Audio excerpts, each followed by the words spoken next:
Property Law Pas FM bersama Erwin Kalau dari Erwin Kalau & Co. Property Lawyers.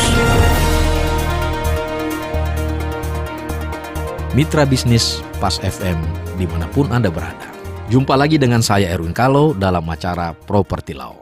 Kali ini kita membahas masalah waris dan wali. Ini kasusnya sama dengan kasus artis Vanessa Angel ya, beberapa waktu yang lalu. Yang dimana ibu bapaknya meninggal, tinggal anaknya sendiri. Ya, ini kasus yang seperti ini juga ada beberapa. Justru ada yang bertanya kepada saya. Ya, nah pertanyaannya adalah bagaimana warisannya, siapa yang berhak, dan bagaimana siapa yang menjadi walinya. Ya, pertama warisannya dulu. Warisannya walaupun dia anak di bawah umur, tetap ahli warisnya adalah anak itu. Ya, orang tuanya, saudaranya belum berhak karena hukum waris itu, apalagi ini di agama Islam, bahwa dia ahli waris dekat menutup ahli waris jauh. Jadi kalau ada anaknya, berarti ahli waris itu adalah anaknya, bukan neneknya, saudaranya, ya tidak anaknya. Nah, tapi anaknya di bawah umur, enggak apa-apa, itu harta punya anaknya. Nah, makanya nanti diangkat namanya wali, perwalian namanya. Ya, sama dengan orang gila misalnya, itu harus pengampu. Sama dengan fungsinya, sama dengan wali. Nah, siapa yang jadi wali? Ini kemarin Vanessa Angel, kakek-kakeknya kan berebutan itu. Saya ingin, saya ini. Nah, dia itu, wali itu ditentukan oleh pengadilan. Ya, pengadilan agama untuk menentukan siapa yang wali. Nah, pertimbangan wali itu di mana anak itu nyaman dan demi kepentingan anak itu. Nah, wali itu tidak main-main, itu ada aturannya. Wali itu mengelola dana atau uang itu untuk kepentingan si anak itu. Boleh dia pakai untuk operasional. Jadi dia tidak bisa nyatut pakai kepentingan dia juga. Ini ada aturannya itu. Itu pidana penggelapan itu kalau itu terjadi. Kalau anaknya besar lantas dia tuntut, hartanya banyak. Kan ada kasus hartanya banyak, tahu-tahu habis. Dihabisin sama walinya. Itu pidana walinya itu. Nggak boleh. Jadi menjadi wali itu juga tidak gampang. Main seenaknya jadi wali. Nanti saya yang kelola duitnya. Nggak bisa. Ada pertanggungjawabannya. Uangnya sekian. Kalau bisa dia bikin pembukuan keuangan. Uangnya sekian, makannya sekian, uang sekolah sekian, ininya sekian. Nggak bisa asal. Nah, antara dua keluarga itu, dari keluarga kakek, dari ibunya atau bapaknya, nanti hakim yang menilai siapa yang pantas. Ya, di mana anak itu nyaman. Kepantasan ini kan banyak faktor. Dilihat juga kemampuan kakeknya, apakah orang kakeknya dari Vanessa Angel misalnya, apa kerjanya?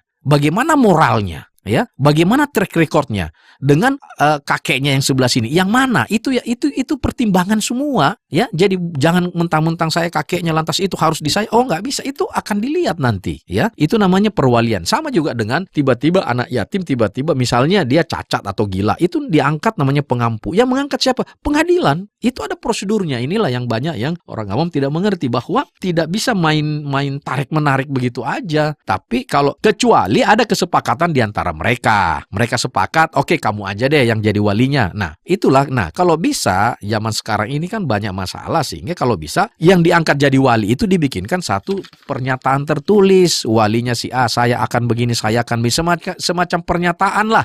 Saya tidak akan melantarkan anak itu, saya akan begini. Kalau bisa, sehingga itu ada bukti yang disaksikan sama pihak keluarga lainnya, supaya tidak ada fitnah di belakang hari. Kalau tidak, ini kan jadi fitnah.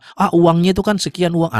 Ya, kalau Anda mau jadi wali yang baik, itu amalnya besar. Ya, menjadi wali yang baik, ya, wali yang jujur. Ya, nah kalau mau jadi wali yang baik dan jujur, ya bikinlah pembukuan keuangan, uang sekolahnya, makannya ini kan ada. Ya, apalagi itu masih cucunya. Ya, jadi saya kira waktu kasus Vanessa Angel itu kan belum ada yang nanya. Ini kebetulan adanya. Oh, saya ingat ini kasus sama dengan Vanessa Angel. Jadi saya ulangi lagi. Jadi kalau ada anak yatim, ya, dia mewarisi harta daripada ibu bapaknya. Nah, pengelolaan daripada harta warisan itu diangkatlah ada namanya perwalian. Perwalian ini mengurus anak yatim itu, mengelola harta anak yatim itu yang ditinggal orang tuanya, ya, untuk kepentingan anak yatim itu. Dia tidak bisa mengambil keuntungan dari situ kecuali untuk operasional. Nah, oleh karenanya sebaiknya para wali itu membuat pembukuan tertulis yang sederhana. Ya, sehingga tidak ada fitnah di belakang hari. Semoga keterangan ini ada manfaatnya bagi kita semua. Sampai jumpa.